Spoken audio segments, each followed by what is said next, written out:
5 things to know about shingles. Shingles అంటే herpes zoster అంటే కంచరా అంటాం కదా. సో 5 things ఏం తెలుసుకోవాలి. ఇది జనరల్గా ఎల్డర్లీ ఏజ్లో తెలుస్తుంది, బాగా ఎక్కువ మందికి వస్తూ ఉంటుంది, age above 50 years. And post herpetic neuralgia అంటే షింగిల్స్ వచ్చిన తర్వాత అది మానిపోయిన తర్వాత మనకి వచ్చే పెయిన్, దాన్ని post herpetic neuralgia. Next early treatment is very important.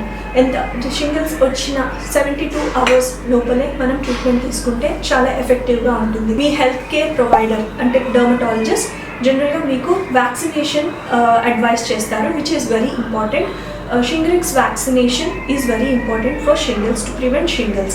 And జనరల్గా ఇమ్యూనో కాంప్రమైజ్డ్ పీపుల్ ఉంటారు, అంటే adults above 19 years immuno compromised వాళ్ళకి షింగిల్స్ వచ్చే అవకాశం చాలా ఎక్కువగా ఉంటుంది. అండ్ ఇమ్యూనో కాంప్రమైజ్డ్ పీపుల్ ఇంకా ఎవరెవరు వస్తారంటే HIV AIDS ఉన్న వాళ్ళకి, క్యాన్సర్ కోసంగా ట్రీట్మెంట్ తీసుకుంటున్న వాళ్ళకి, ప్రెగ్నెన్సీ అండ్ అదర్ ఇంకేమైనా హెల్త్ ప్రాబ్లమ్స్ అప్పుడు ఇమ్యూనో సప్రెసెంట్స్ తీసుకున్న వాళ్ళు, వీళ్ళందరికీ కొంచెం రిస్క్ గ్రూప్ అంటాము. సో ఇవన్నీ 5 things గుర్తుపెట్టుకోండి. Thank you.